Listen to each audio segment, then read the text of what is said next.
Hi అండి, welcome to చర్నార్ YouTube ఛానల్కి స్వాగతం సుస్వాగతం. Farmer with me Shiva. ఈరోజు నేను ఒక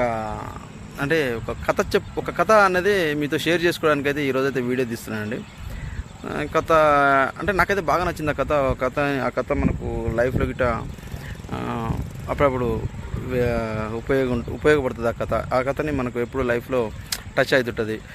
ఒక కథ మనకు ఒక ఇన్స్పిరేషన్ అయిపోతుంది, ఒక మోటివేషన్ లాగా ఉంటుంది. ఆ కథ కొంచెం లైఫ్ని కొంచెం చేంజ్ చేసేటట్టుగా అనిపిస్తుంటుంది. అందుకని ఒక కథ నేను చదివాను, అసలు విన్నాను ఒక పర్సన్ దగ్గర విని దాన్ని మీతో షేర్ చేసుకోవాలని ఈ వీడియో అయితే చేస్తున్నాను. సరే, ఆ కథ ఏంటంటే ఒక ఫేమస్ పర్సన్ ఉంటాడండి, చాలా ఫేమస్ పర్సను.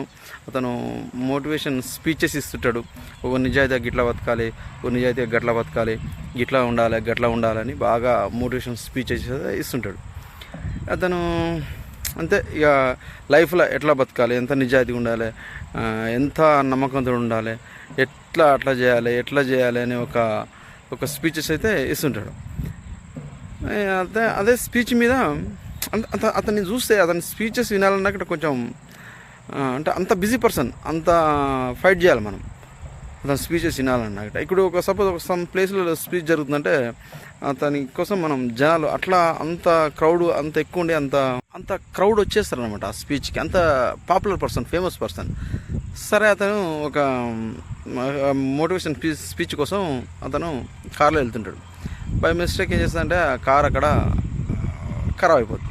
ఖరాబ్ అయిపోయిన తర్వాత తను రోడ్డు మీద ఉంటాడు. ఇక డ్రైవర్ ఉండి కార్ చేసుకురా, నేను ఎట్లా వెళ్ళిపోతా అంటే గిఫ్ట్ అడిగితే సరే అవైలబుల్ లేదు. బస్సు వస్తుంటుంది, అది పల్లె వెలుగు బస్సు, మామూలుగా బస్సు వస్తుంటే ఆ బస్సులో ఎక్కుతాడు, కూర్చుంటాడు. తన కండక్టర్ వస్తాడు, టికెట్ అడుగుతాడు. సరే, ఆంచి టికెట్ ధర ఒక 30 రూపీస్ ఉంటుంది. తను 100 రూపీస్ ఇస్తాడు. టికెట్ 30 రూపీస్ పోయిన తర్వాత రిమైనింగ్ 70 రూపీస్ ఇవ్వాలి కదా. ఆ కండక్టరు 270 రూపీస్ ఇస్తాడు ఇతనికి. ఇతను తీసుకొని జోలో పెట్టుకున్న కొద్దిసేపు ఒక 2 మినిట్స్ తర్వాత కండక్టర్ వెళ్ళిపోతాడు. ఇతను చూస్తాడు 270 ఉంటాయి.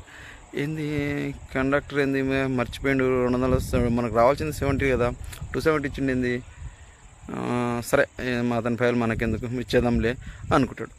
ఒక 1 మినిట్ థింక్ చేసిన తర్వాత ఈ కండక్టర్ ఎంతమందిని మోసం చేసిండు, మనకు ఈ అమౌంట్ మనకి ఇప్పించిండు, మనమేమి తప్పేం చేయలే కదా అని అనుకుంటాడు. మళ్ళీ కొద్దిసేపు అయిన తర్వాత లక్ష్మీదేవి మన దగ్గరికి వచ్చింది కదా, మనం ఎందుకు పోగొట్టుకోవాలి, సరేలే చూద్దాం ఏమని అనుకుంటాడు. తర్వాత కొంచెం దూరం రాగానే ఒక 20 ఇంకా దిగాల్సిన ఒక 10 కిలోమీటర్స్ దూరంలో డిస్టెన్స్ ఉంటుంది. అంత దూరంలో ఇతని మనసులో బాగా ఫైట్ అవుతుంటుంది. ఇద్దామా వద్దా అని ఒక బాగా ఫైట్ జరుగుతుంటుంది. అంటే తనకు డిస్కస్ చేస్తుంటాడు మనసుతోటి. ఇద్దామా, ఎందుకులే, అతను ఎంతమంది మోసం చేసిండో మనకి ఇచ్చిండు అమౌంట్ అని ఒక అనుకుంటాడు. ఇద్దాంలే, తన పైలు మనకెందుకు అని కానీ అనుకుంటాడు. ఇక లాస్ట్కి స్టేజ్ వచ్చేస్తుంది. స్టేజ్కి దిగుతుంటాడు, లేస్తాడు. దిగబోతుంటే ముందర కండక్టర్ పిలిచి, బాబు నాకు ఒక 200 రూపీస్ మీరు ఎక్కువ ఇచ్చిర్రు అని చెప్తాడు. అప్పుడు కండక్టరు షాక్ అయిపోతారు ఏమంటే, సార్ మీరు నన్ను మన్నించాలి, నన్ను క్షమించాలి. మీ స్పీచ్లు నేను బాగా వింటా సార్, నేను బాగా ఎక్కడున్నా నేను వచ్చేసి వింటాను. నాకు మీలో నిజాయితీ బాగా నచ్చింది. మరి మీరు చెప్పడంలో నిజాయితీ ఉందా, కనీసం మీరు ఆ మాటలనే ఉందా, రియల్గా గిట్ట ఉంటారా అని టెస్ట్ చేద్దామనే ఉద్దేశంతో నేను 200 రూపీస్ మీకు ఎక్కువ ఇచ్చాను, అంతేగాని నేను మర్చిపోయి ఏమి ఇవ్వలేదు సార్ అని అతను చెప్తాడు. చెప్పంగానే కండక్టరు ఇతను బాధ పెట్టాను ఒక ఫీల్ తోటి ఆయన ఉంటాడు. పాపం ఇతను దిగొచ్చిన తర్వాత ఈయన ఏమనుకుంటాడు, అబ్బా నేను ఒకవేళ అతనికి ఇవ్వద్దని అనుకున్నా, ఇవ్వకపోతే నా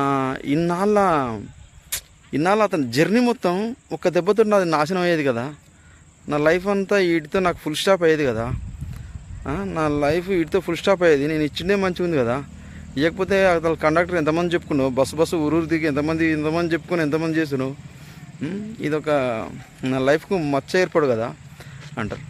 అంటే నాకు అర్థమైంది ఏంటంటే, లైఫ్లో మనం 99 మంచి పనులు చేసినా, ఒక్క చెడు పని చేసినా గిట ఆ 99 మంచి పనులకు ఇది బ్యాడ్ లెక్క నిలుస్తుందని.